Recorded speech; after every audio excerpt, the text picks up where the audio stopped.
هدى سي هدى هو خالد أو تسي خير كرم قاز بام كزوبة لو تسليقة ما سي قاز وقتي ويني هذا حيوان كانت تسليقة حيوان هنا شو دي شكاكا إيرا اوف إيرا سي دقاس وقتي ويني أيوة كرة زادر هو زادر أنا دورت شو بنوا هو كرة دورت زادر كرة شيتي شو ورد زاني نخوشة ايوه هلا زاني خالد شيتي هو شو بابا أود لك أنا بابا كم مردم يا تاخي اي بابا لو تخيا شو اللي جاي شو اللي جاي بمري كاكل لا الدماسة حول ولا ركز لي ندى ولا أدينو شو ركز لنا من هلا ري لاني وين ري انا بشاكل بجانكت يا إلى ملي باب لك يا والله ايوه مردم خوي نادم ولا أذا كلا كدي شو بينو بدي أنا شنو كده زوجك عند متو أو كلا كدي شو بينو بدي اي ديتو بابا كل زاني هي كل هزاتي عيبة كل على بيرالوت موضوعية وا ده بيكوفي قريبي سودي اي بابا أوين يا بابا ما يجونا عيبة خوزة بروك الحيوان ده يدورني جاوزي يلا هركس مالك حيوان ميناتو حيوان سي حيوان ديناتوش انا بخوي مردم كل يا كسورسي أي بابا. ده لك تكتوي إيه شل بكم ساعته بابا اتبرك حيوانات إيه عم جسمه دكتور اسمه سيد. الشاري لا أي هيدا بابا. قورني كل هيدا قورني أي بابا. أتبروك الحيوانات أما علاجك هيدا قورني شو بابا بدي كل ايه بدي إيه دشي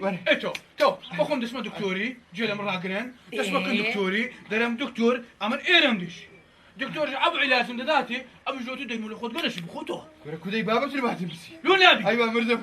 كنا دور ديكش شاد بوي شد بوا كنا كنت بدك سراد دكتور بري من هنا بدي اشوف كيف كوبيني أدي بخوي بتشي كنا ده دارس كرا كل عشان منك تشاب دكتوري كيف قلت درسي كل بابا كل مردم سوا نبي كل بروك الحيوان ها أنت بروك الحيوان أم دسمة كن دكتور تو برو بابا خو ماما ايه رش مناشي عشان نديش كل ما عيدش مردتي ما عيدش مرتشي درب الدكتور ما عيدش مرتشي تو بيلي آه. ادري ما ايدي من على تسا كنا ولا تدكش تعرف كما رسمته كل راو عم نريد زبابي مو ايه درب شي زبر موتو سرند السورة درب سترش لا مدرب قوة الا كل بالله مردم بابا توانا بتساوى تو برو يجا قولي عيبة درب بابي خونا شوي جالس كده جامبري كم ديشي كذا كم ديشي هل ايش قبرناك عيبة اي كنا قابلة بردنية بس انا بس ازاري ده والله قاصفة بيقول بمري قصيناك ايه طبعا كان اي والله دبر يلا برو عيبة بابا شان تونية دنقلة تيريدي انا والله راسي وري عمل لك حيوان ما عفتها بردي وهم خوادي حكي هتاسه باشي كل يش منك دي سيدي كنا ولا تدكش كنا كودي بيبنا كنا يساو ازاري بنتو خبزتنا دكتور اسمه دكتور عيبني تو هذه أمهاتهم بس تبقينا برو يلا تقول برو جودي يلا خواطو تكنا توي لا والله عيبني شيتنا بوي لا والله اتو بس يوكو بس تجي كنا خويا ازاري تو تشتري دكتور دلي ايرم دشي هيك كذا كذا حيوان انا ما تواو كذا كذا شو ما يدير السيد السوري امني زي مو عبو علاج عند الدكتور دنداتي تو بلا تمال بمناك تعلم اي دكتور شي دامن امش اول زما كراكم لو نابي كنا والله فيها كنت تكشوي كنا كودا بعلاجي يتكلم ويشكا لرأي خوف يا غمرة كنا حادي جادر اتو تكشوي لا والله كنا خدني ديوا اديكو كودا بتوبتي درمان ورقري وخالي اي ما شاء الله شنك ما يدوي دري ما قصع يكشلو نابي اكشتي لغوري او شواري من ديتيا اجا خالي كرم لبيك تفرقي هي كنا خونا فرقي بلا فرقي درمان هي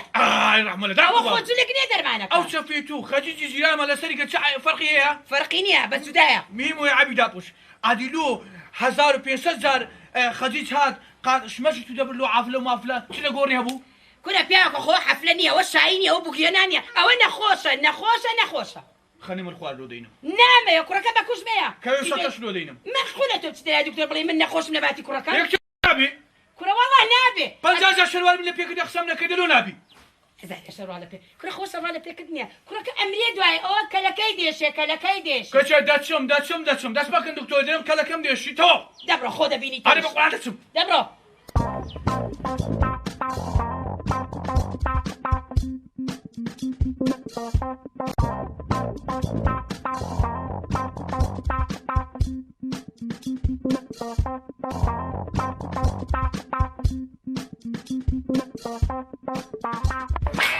السلام عليكم. السلام ورحمة الله وبركاته. بل وقت ما كان وقت بتاعي شنو بديش؟ هاي ولا صار جدا بديش. ولا أوروكا زور ديش. أنا والله مين زد زوليتو؟ لا عايزين لا لا. لا والله عايزين مش نقدر ندفع على نفسنا ما جنابك؟ نايم زاد الباقي فقي زاد. أو زاد بابيرم فقي وبابو ملاباس من جعفر أيوه ما وصلش نزيد. ما ينفعش. عشان زين تنفعش يا عبك ندير بخو نظام دبي أما فحصكت بكين ديار بكيف زان فحصكت سنية ناجح حوشتي وادين داري باش كمان ما تخلش داني ليلا فحصكت دكين أجر زان ديتو زان ستة سنية أجر جد ديار كاكا بكيف شعب باش نسيب باشا عبنا بأوفع سنين كده باش كاكا ما حد يساوي سنة نابي أوفع سنين زبكة لمختبري ولا باش كاشما أنا ما مفع أمن بروكا قلو ديم تشبروكا قلو ولا وايد نابي أخذ ما وصلت ميزي فعس كده شو نابي نا غير ميزي لا فعس ميزي لا بلا مختبري باش زي ولا هنش القرار ده ما مستبق قربان تشتكني قبل ما كان بخون دكتور برادري بخون هي يعني بيكون زو برادري بمداريوش بس أم قلت تواري بلاش لو هاتني بان مسألة بلاش نيما كاك زاد اللي فعس ميزة كيف أنا خاصة نخوري خركورة في هنش القرار ده فاش فعس برو مختبري فعس بكوري باش ده جدي على كي أي بابا مردم شو مردم إيه كرم تحمل بداتا ما بداتا ولا شار أي بابا شو تعاملتي وعارتي كرشين ما إيه كرم ما عند بتشلبكم هدي خالد لو أنا بابا دي ميلا بيرتشي بدو ولا بركب أبخوان يستلا يسواق سلوان بياساكا هدي خالد من زاي من بابتك أي حاجة زادر درد الجانم كوكري بعازار وبجير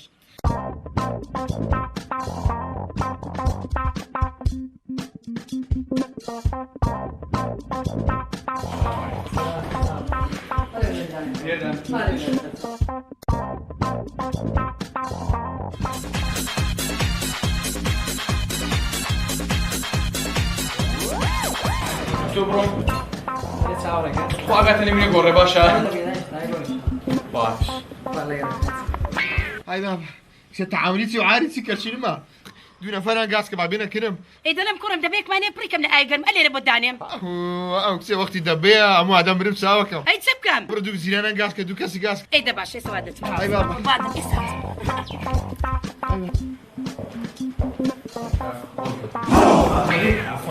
يا أفكار ما كان عبثان كان دكتور والله دكتور زانسي أوروك درم زربة تخش بقرآن يعني مدة ديال ما في دام مش مزاج تقوم والله شيء سابك بابي جدا بقربان بابي جدا يا بسم الله وليدا مزياتو أزمني يا ما كنت دكتور بينا بابا وليدا من دشي أزمني أو كارت كم بقرآن عمل سبياوتي هم يا الدكتور كاكو فاسكنا كراتو كيس بعمليات بعاب وشتوات صار سنة رخص بكسب قاس أول ما فقير خلوا عمليات باشا كم عيون اللي عمل نادي إلى عمليات صار سريتوا ما رأيتوا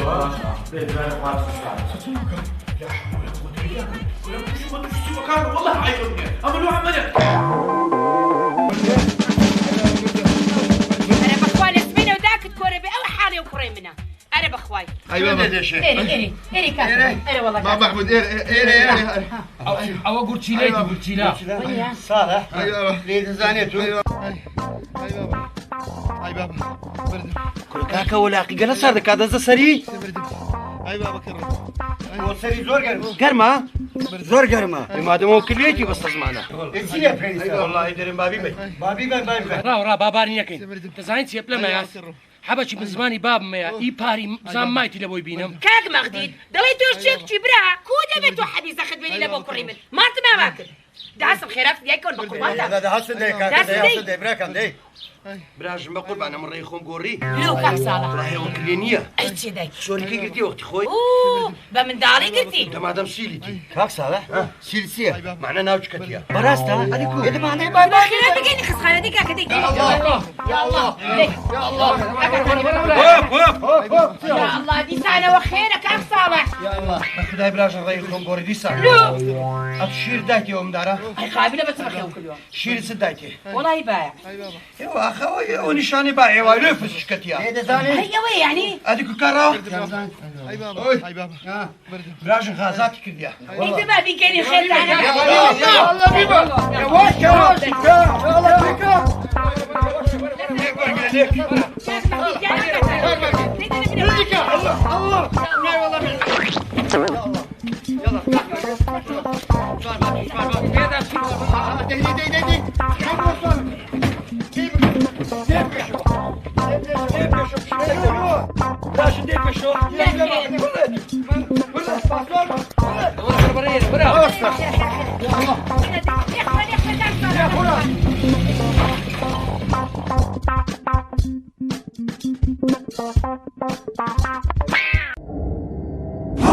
دكتور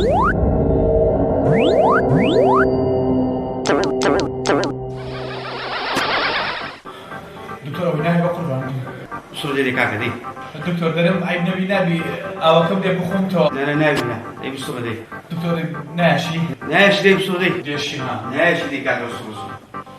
دكتور هيك العيبة نعم كده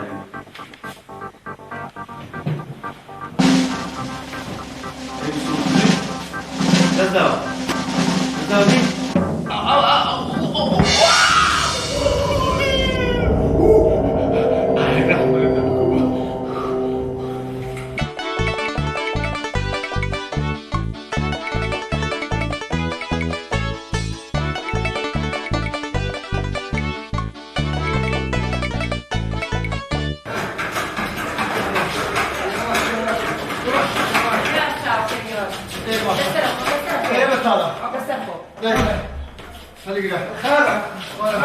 خالد معايا والله معي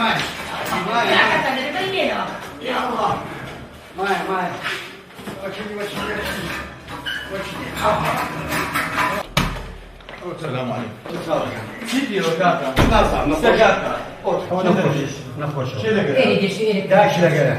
ولا بروف عشنا زمانك ولا ويندر بس كيفين ويندر بس ارجع صالح جان انت ورقه برا ولا قريب سو باش مفحسن زكي بوكان قربان والله عائلك هم بدردن هم بنخوشنا خدا دزاني بلي استطيع بما مختبرات يتوش نخوش والله بس استنى وين بقى اتسكي كاكا بس بحثك كمان سيو كاسا اي تيو كاسا زين هم نتوها اي والله مديا بس كذا نجيب لك ها ندن لكم عقابه لا شيء تليفون لا شو تدير بقى تعمل لي مرة ها بس الكوش اللي دانا هسا خلجان لا شو انا هو ده في عصبي بس هذا بقى تمشاك شو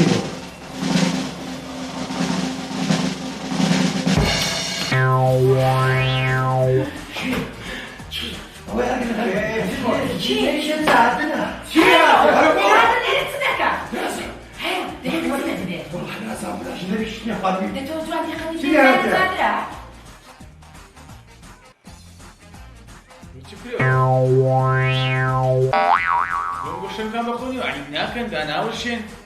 تیو گازنیویان تواریو او چی هاتو آورتنو سلامانی زغارش کام پیکرده بی عیبه دی بثقافتان نبیو کجنو اسلوبو آیا نخوشکتان پی 12 نفر لگری هاتی عیبه گارتان اخ عائله لو دیو خلق لخوی نستیا برون برون ناس بنون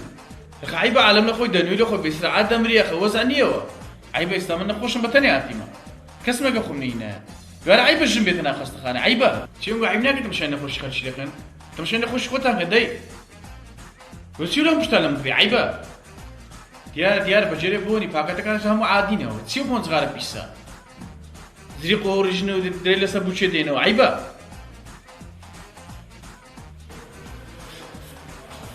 لا شن مساعدني هذه دنجي بولسي يا شنو زادني مزادلسي دبرو غلو انا عايدين مش شاكر بعدين نفكي الدنجي عيبة هيا راحاتي هذا شكلي يا فلان أدي ولو قارة أدي خالي داك تقول بيا خزين سبيلا كينا بناتها أتوبيا مولي حيوان لا ما تجيش غني حيوان ابننا لبيتش كمان بزيشتو بدي أخير أتوبيا مولي بنزان كان خوش نيت بقرعان بزان هاي بدروس درسي هذه وزبة خو أنا نعرف كوزبة حمود جماعتي قندم لقال أدي محمودة صالحة مغربي عميانات أدي قناة وزبة هذه ستة هذا فيديو والله لا يدوخيني يا شيخ أولاد دوخين؟ لا يدوخيني لا يدوخي صور بجودة لا والله مور وين؟ وكان على يميات الدخين على يميات على مياتي كاكا محمود عمليات الذكاء والله ويقول لا انا عمليات ذكاء او دكتوران توارد دكتور زور باش عندي الرجلين بقول عز ما لنا عمليات ذكية انا انا بقى اصلا برمناك ها خالي لێرە بەتوناوێ بابا خالد علاجی دەکەین سەر بەهار دکتۆرەکە بێتەوە دەرمان ڕاوەستن با عیلاج شتەکەی وەرگن بێکە و ڕاستیان بینێت ئێرە باشە باش نییە باشە باشە بە قوڵاتەوە جیاوە دەبین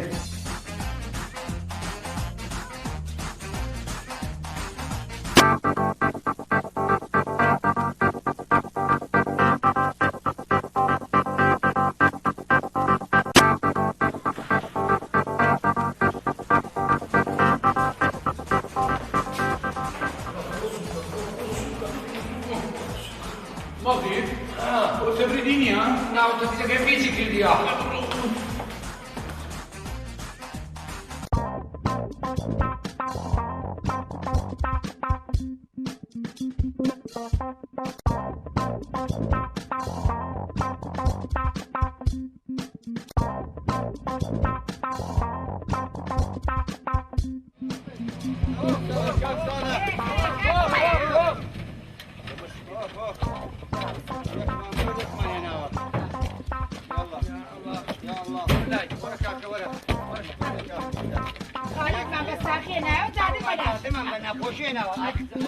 السمرة ذاتي منى هذا الهوا السراء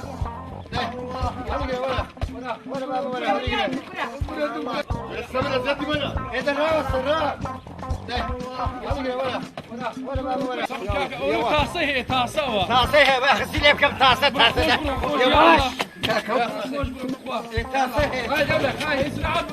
يا او تاسه يك برنده ويك نيويا هرا وهذا صبر كاك راوس ام طاقه منما يكون مهر ما قلت له طاقه والله برا ما هو بمبن السربان سربان بيبان السرباني عندي كاكا وخان بيبان عندي وخان كاكا سرباني هناك السربان بدي وخاني باشو باشو يخوش لها تبراش بخير بن سر تساوم عزيت ماندن كاك محمود كاك مغدي كاك صالحته خاصة رانيا براجن ان شاء الله اخي نخوشتانا لبروي بيتنا زور هلال ممنون مساو اگاش نزادر بي اختيار بو ورده لغري بقول هرش خبر ما بدري ما بخو من حاضر خو ما نو بيك اب مان بمال من داروا يلا السرطان اللي يدين والسرطان اللي نابري والله يلا خو حفيظ وعلى زين كم لك يا ربي بخير بن سر تساو قردني مع زاكن امانت خوابن يا ربي خواتها على قلبي ژنێ ڕۆیشتن الو ژنێ ئەو دنیام تێ نەگەین یەکن خەرچی گوندی برێ جادر نەخۆشە هدي ندي بتوار سلام تواني ناجوروا ئەی بم نییە کچی ها نا برێت چابتەوە برێزنم صار من علاقيش منيا ادي كذا تزاني او دردت توجبي او ما ندوبوني عالم لو حيونا مسلمه دبي یەکچە چ بکەم لوش تدكي بنوتي نيكي ئەدی برێم نەخۆش نیمە ئەوان بە چادەست ئەمنە تەواری هیا دەرێ ئێستاش برێم نەخۆش نیمە کو دەبی بەزەکە گوتیان برێت چاوتەوە والله من علاقه يكشتمني چی عقد نییە تو نا بخ ئەدی هەرچی بێتم بە نەخۆشی دیای دانیشتم عينك كدا وكتنوبتنا هدي کەتوپەتنی چ بوز بەدەی وشاد بري عيديني ها دلاك ودي وەشی چوومە شاری ايه بەناخێرم ئەوە جای لام نەدام بچم کەبابی بخۆم هدي بەپەلە بم گوتم بەزوو بچم جارێ عیلاج ئەو کوڕە جێبەجێ ايه چوومە دکتۆر حال خێرا سینجی گوتم گۆ دەبی عملیات کرێ هاي وەڵا بینە بۆ لە وەڵام لە ڕای تاریک يعني كباب النخوار کێنا بە چاوی تو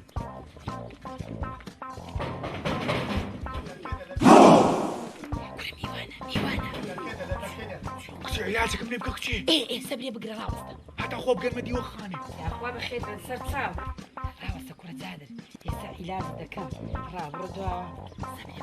يا اخوة بخير بن سر تساو وتم يقي درابوسن قيتي سرتان بين نخوارو دي دي دي دي دي دي دي قيتي سرتان بين نخوارو دي دي دي دي دي دي دي دي دي سرتاني ويكن دي ورا سرتاني ويكن دي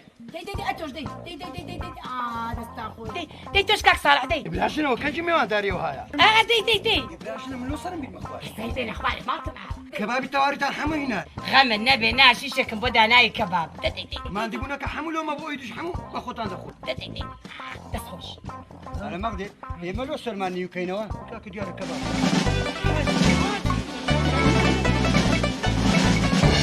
كباب فارن سر نيو كردين دبي والله كبابي تواري انا وين ابي براسته والله يا اخوة بخير بن سر هردو تساور يا اخو يا اخوا سلامت بخير يا ربي الرواب كان لدري جيم لنار ناري دادري اوي لواني بخير براشن لتو عيد ريد دركيسنا مواد زايده ده بكره ودا دي كاك محمود يا اخوا بخير جيم لدنجي بارو بودت فيه غم لا النبي درا جيم له يكسني كباب مدانا وكاك صالح بوتان يا اخوا دوام ما يا ما خبط على النبي نخش كاكو هي تعبيني بخير بين اخوا السلسة أولاد بخير وسلساو يا أخو بخير حاجه كويسه بخواي دعاء لو كان دعاء باش باش ان شاء الله من بلا خالتك ابوي والله الحمد لله ما محمود استدريتوكم الحمد لله حاجه لفيش ساوم رنگ تيبس وتيب بخواي ناولها بخوم شي صار رنقم بس باش باش عيبهم هذا نخش بس أنا كاك محمود يزور باشم وتم ما ياش الزاني أما قد شبر عاملين معي اي كاك محمود والله وبالله وطلعت ما شيء مو بليك كده وش حردم دي قرانه تاخو على بيت ديار نخوش ورنج ديار الزرزر بوا بخواي محمود رنقم باشا بس أما زور ممنوني توما خواص يعني لبتو نبالة توالدي عندما برشا قوان لو ديار الشر سقوبه قلنا والله قول وعمليات مكر حكم هذه باخوان اللي نمش عمليات كريه اي والله اللي انا دسم دكتورك يا برادما دينم با علاجتك مصاريف تحمشتك عايدي من كاك بيوسف دكتوري نيوتن ما ياش الزاني ما يلزم عيبهم هيا قلتلونا اللي لا قرا دكتوره بين انا والله عيب بدي صار عيب بدي ليك شي عيبهم للدكتور شو خلي يبريني كده بيان ساوند زرزر كاكا وين ناويتن برا يمن دكان دينير مخارج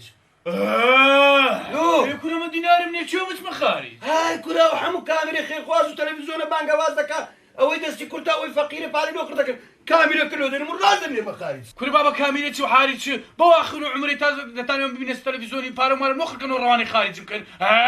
شتو انا كان ها كل ما تقولوا لي دلي كره بابا خو عمتي بخير لو شدك شي ازاري تنخوشة شدك اي بالله قرود دكاين كل راس ماقرين اتينا ناو بحر كاني ازاي تنخوشة كل اللي دلي كي كيدا اتي شتك تمشي تشتاوي تكسر دستور بشدوا بعري قينا فين بيبي نقر قلت نقر من دكاو نا بابا كاك ناس كاك مش ما بخارجني بارو مال ما نعمه والله كاك محمود كاك صالح ما دانگو پیاوتیتا لگری کرد شر بیام نیش پاسپورتی لو در بینم با تزویر هاي مغا تزوير اول ما بدل كان مغا تزويره كاكا دوازم لي بينن كاكا متشعب من ايش ما باسبورتي تنيو كاكا دوازم لي بينن والله كاك مغدي جان بس انا قلت بو من درناني انا خو بحاجي شي هلا قلبي باش كمليش علاجي دران انا مكان كشتو دوست شي وديتو دودان شيتي حاجي ادي حماك ناوي دواز من هذا قبال الدوار ده هم دودا دوالي بس دور اسمم لو بينا دور اسمي خو يخون اري والله يخو سيدي حاجي ارسم ما ياسلو تشكلا والله اسم لو باسبورتي انت مشاشي دكاي نا والله كبسي دكم اذا قينا تفير سرك كابو دابو شتو ايه باش درين بابا تلو دك دوشش مالواتيا هم مهندسين خارج وبعيري نايلوا نادر سيم دو بيجي دلوقتي بكرم شيش ما خارجت ولا داخل هارب لو خارج انبو بخوانا خوشك من ده زعمنا خوش رنگ تواوني سد اسم دكتورك بو دين با علاجك كاكا فلسك ما نار انا خوش من ده اسم دكتورك ده انت كاميرا كيفين باش كاميرا برامني من دكتور دينم دكتور دينم بخير بن سرتاو والله انا بيان يا والله أخوان زين بخير. زين يوم حبيبي اسمنا انا بخوان ما ياس يا انا وشي ادي نم قبري عيبينيا ادي نم قبري نخوجنيا اتو نخوجني عيبني شو برامي اي قد تزاني نخوجني تو عيبني لو كتنتك يكشي كده كنت انا دسم شو دسم روبر دو ودري لي بده هادي ليك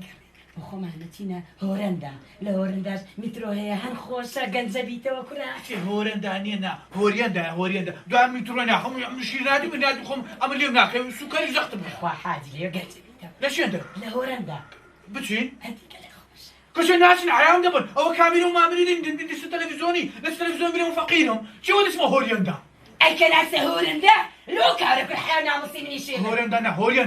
ناتي ابو ناس من ده ناتي دخل يعني بتروج ناخوي نا والله من زغت سكريمي لازم اللي جانيري والله نخوشه يا بخوا من بخوا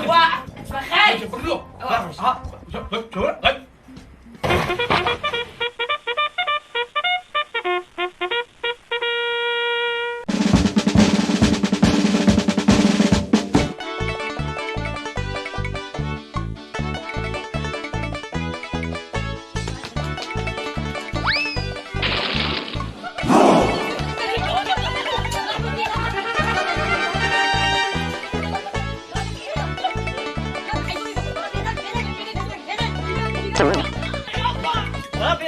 شو هادي دكتور هادي جوان دكتور ياك يا من عوني بينك الدليل شان لا كومباني لا بس بينك كاكا اسمي ولا شو يا الله محمود يوسف بقى علاج لبنس ما شاء قرباني لو ده بابا والله تقول بيبا شو بيبا شو كذا كعب مع مستوى يا الله بيبا شو محمود بيبا شو لا يدي وخاني اخي بيبا شو محمود كاكا استاذ ديزاين سيا والله خوادي اماري تسولك هو قرآن دستان وندا كرتا اماري اخبار روشي اخبار خرجي بشاندا كل عنده فقير كل والله دستان كرتا كل نانيا بخون كل كابرنا خوش والله نانيا بخوات والله بتسمعني زقت بيد سوتيت بهزر وجا نانيا اخواتيا استبتسامي خوش الورقه تلقى مره بيني والله يجري عنه فهم دكتور كاكا محمود ولا بيدري محمود او كاكا توشينا خوش الزور قبل والله نموت كاك محمود نرجع المستشفى وتم فيه أول جزاكم ليلة نص الناس اللي احمد لا جازينا هم روش علاج زود نصهم اي قربان سالوا زمداني أوضة قولي لدكتوري ده تسير مشكلة سرزو مداري حمود هم خسر روش ونيا علاج اللي حمود نصهم خسر فسرزو مداري ونيا بس مواد ده ترسينا درجو مرسي خوش أوا اخم المستشفى هم روش علاج زود نصهم دكتور بالقرآن يعني بوني مكا خوات مال فيكوا للرقا زمزاني خوشوا راسك كاك محمود زور زينك ونيا توشينا خوش نفسي قربان بلوم بلوسا يود نص محمود جا بانزا هم درجي روش بلوسا علاج زكيت بلوسا منوم ببابروي بابرو بابرو قربان بابرو قربان سرتاو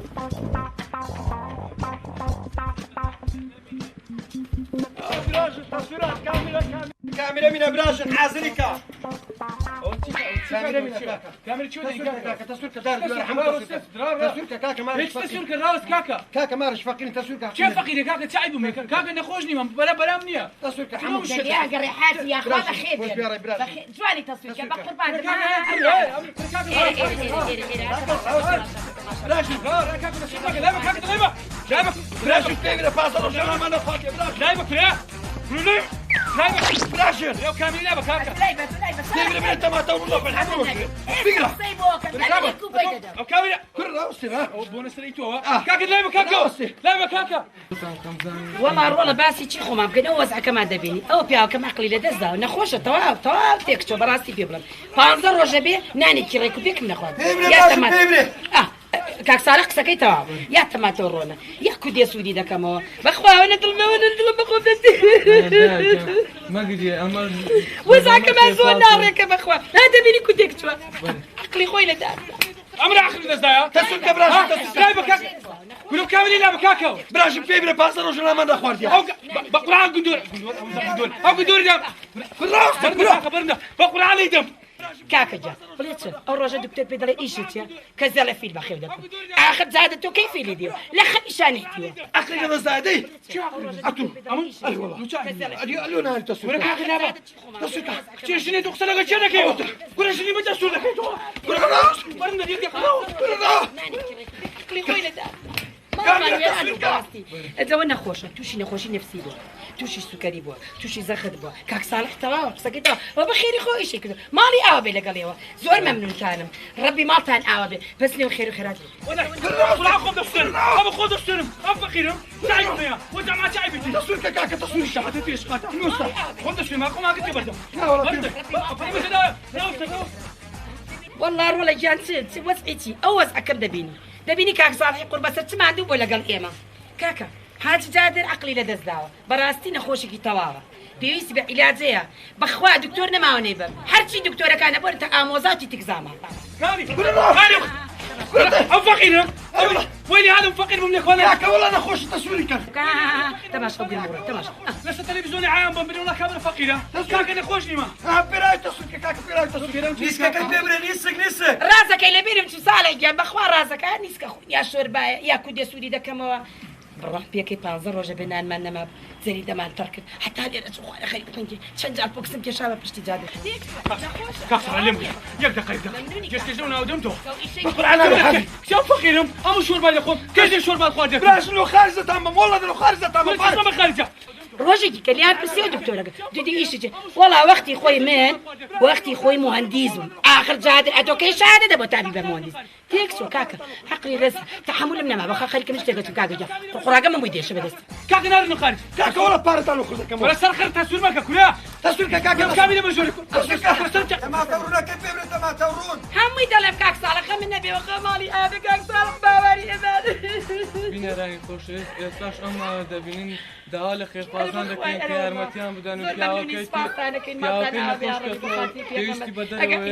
و الازی بکنو بو ام خیزانه بخوا او رجا براكي ديك تسلو كل خزور سلامي ليك سلام لبزنك سلام لمريشك سلام لقازك اخت خوا عقلك الدنيا اترشيد لبد اول شيء كتاب كل يوم شوف خيرم شدوا شخشقه شنو دخول يا دكسان دكين ها كيف قرش كسر العمر براشني ناصير كيف يبري ناصيري دكين قراخ كي دخل ناو كي هير نابرج اقرك بقودني او رجا خير خوازه مريشكي بينك تيرو درك لبريدك اخر مريشكي لبركرا بخوا دكتورنا معاهم بينك كاكا تصوير كم كل عيامنا بقول عم تقدر تصوير كاكا عادي منها كجدوا شخشقتك خينك يكسر زيادتك ها نرى فقيرين براي هاتو كسر كل خزور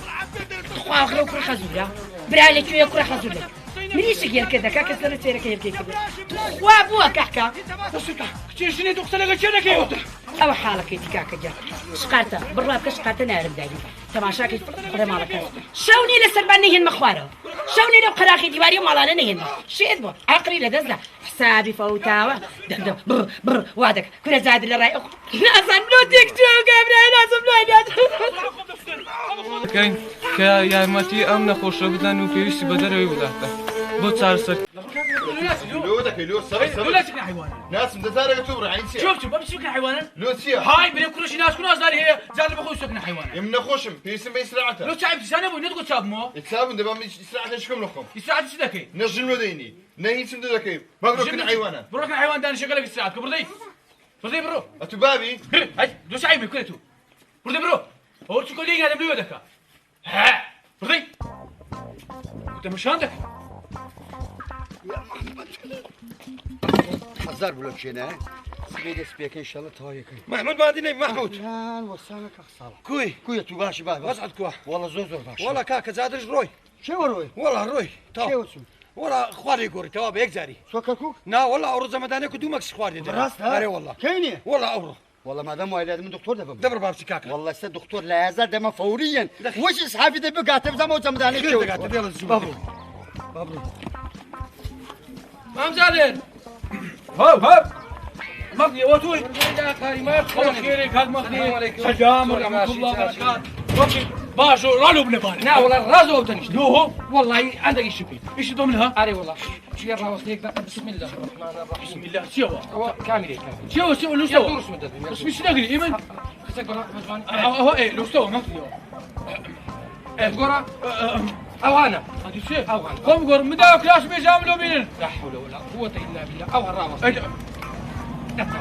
مقضي ولوش تكاكو والله هو هذا ايش فيه ايش وقت ما كنا بنبان دانش تقاطع تاعك وما كوا حزر لا والله ايش بنسوي ايه كابا زدم مجلو تشا مقطع راوستي ما يا تخرب وني بنزي خوتي تشي بنزي منتو يك ايش بيك ايه تشيش لو بنزي منتو بانزامورك ما تخرب ايه خلو استد تيمكين خلو باسبورتي انما نقول له هذا او يروشي اري والله بركاك نقولوا ازمن كاك نخوجني والله عيبني كره ما تخراني بيعملوا خويا ده كنا تسمع تقولي كاك لو خوي دواسني كاك ناخذ ايه باسبورت بلاك كاك دواسني كاك نخوجني والله نخوجني ما عيب مني لو الا ما دخل الشيء شو تنكر بلاش ولا دكتور ساوك اعصابي ها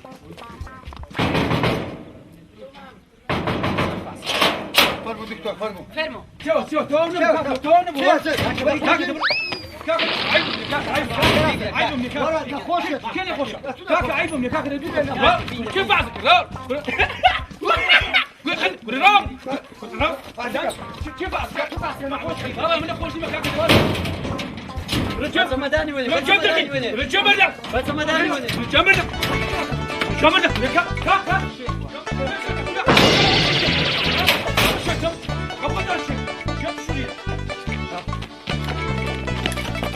كاك بيبا او علاج الشيطخانه سلامي دكوشي من زارش كنايم محمود علاج كان زوبن قربانتم دكتور والله زارش كاكا مات ما كمان اللي بدارهم كاكا ميدو تمام امنا خوشم نام سقفنا بيعترامنا هم ختام ياسي ما ياس ليش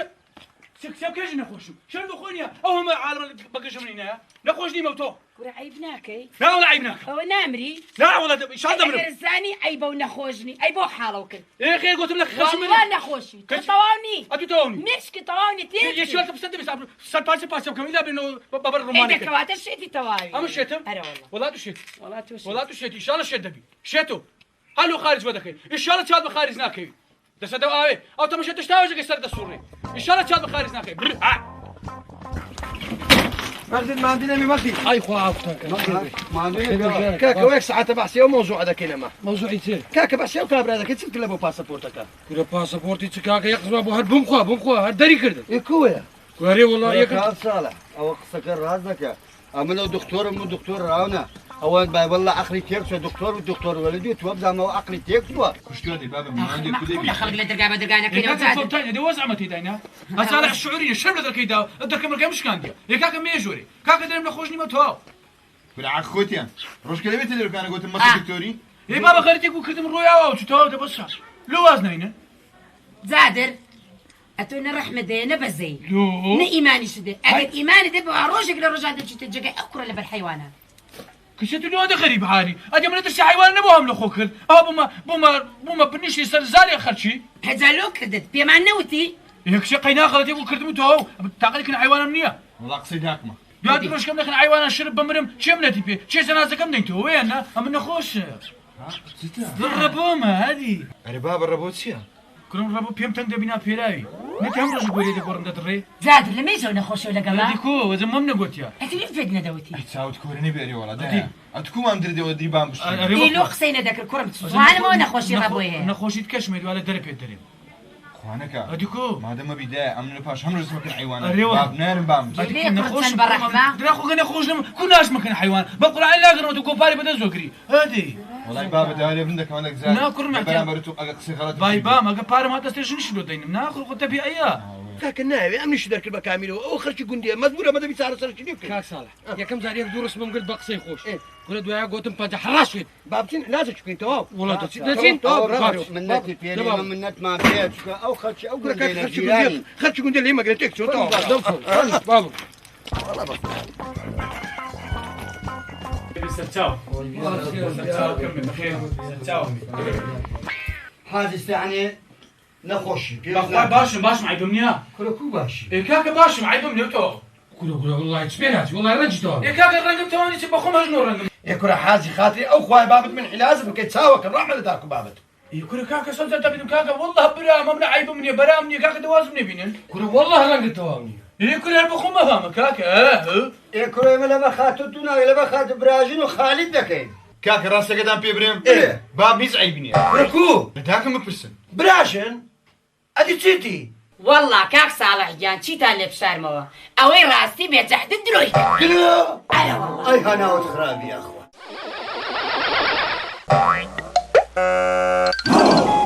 والله بام حينا شي بالواقع اساني تيبو كاك مغديد اوا خالدي كرم نخوش داك بمرينا بالحيوان حتى وبأعزاري إيري هاي إيرم تقي ولا حاد زادروتي هادي بزانمتيا تي بابا توبتو بالحيواني أمن نخوش دس مشار وتيتوناتشا أمن دس مشار دس ملاي دكتور كيو ديشي عين العلاج ورقلب بودي مولي علاجك أو موضوعك أبو أو درويك الكاك اسمه موضوعك أو هاي ها أرى والله كلكو دليوا هسه بابا خالد خو عابس بابا كيلو أولو عاجز من كاك صالح لا بالله زار تشوف كذا قال نخش عزايم كل مخاط يا بابا ناس عابس عيبه يا اخويا خبرك ما بدنا يا جواب باس انا كي بخير بالستاو بخير من الستاو وحافظتن به والله هدايا وانا ما اشرب مذاكر شو ذلك كل اقو عيب ناكن اقو شرب ناكن اقو دانا وشن لولا بيت ايوا عالم اقو تان زاد درويكا باشا وحيونا مسنتو ازم لرباش ديما درن زاد درويكا كسر نقو بابا زادر بابا زادر بابا زادر بابا الله يا بابا زادر بابا تيو اخر شيء قلت خالي باش بس جماعة قربان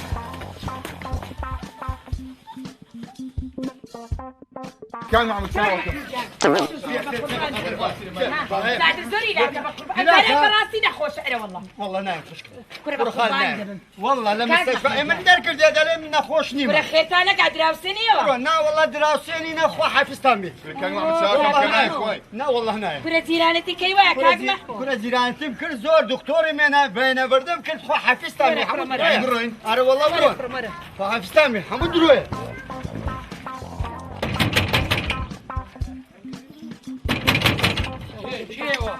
كاد مخدي شوني خير بيني قربان دم زاد زوري لاكا خير دقاتي هاو كارك مام والله بام دمري دمري بخواي والله سبيتان باور ناکەم بە زادریش باور كره ناکەم بقربان راسي امزاره براسيه بە خدای بەڕاستیش بی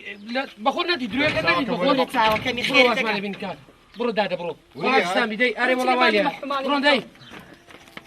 دروست نینە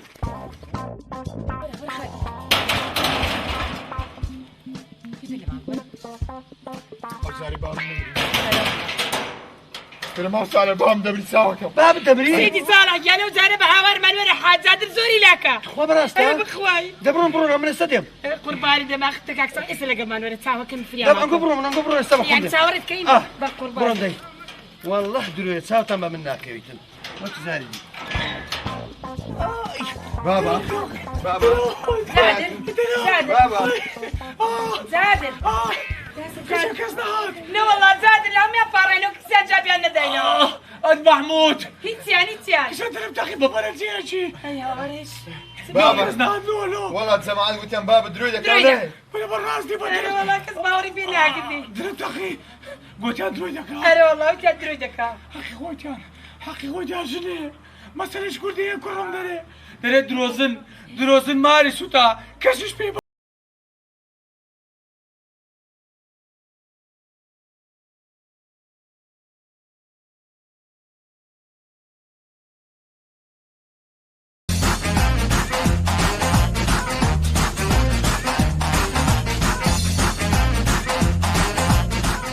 قوريني بروح حيوان هيجا قوريني كرالوتنا موضوعين بك أيوة. قولي بس بك والله شو السيدة وشو تقولي بيدكم أي بابا هيجا قوريني أي بابا مردني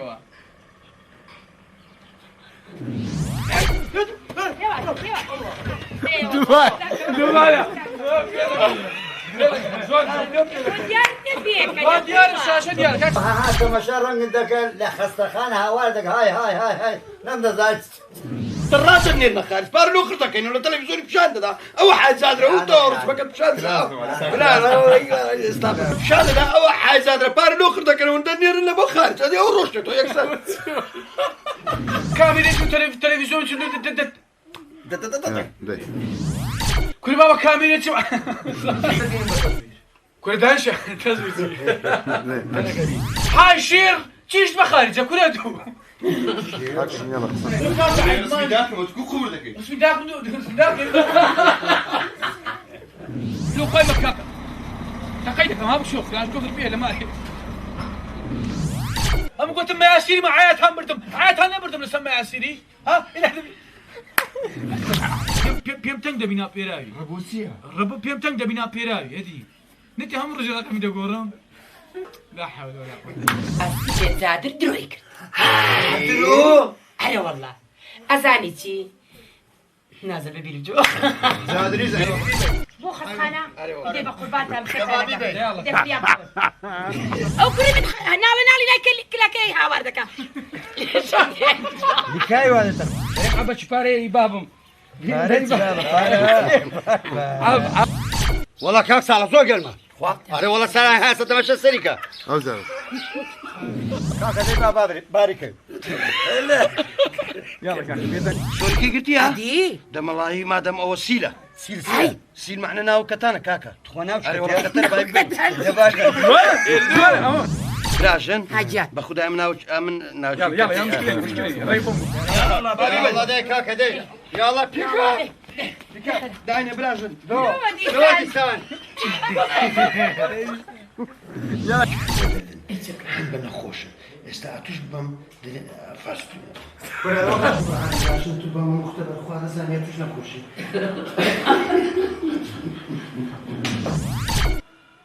شكله بيس ثقافة ولا قفل كذا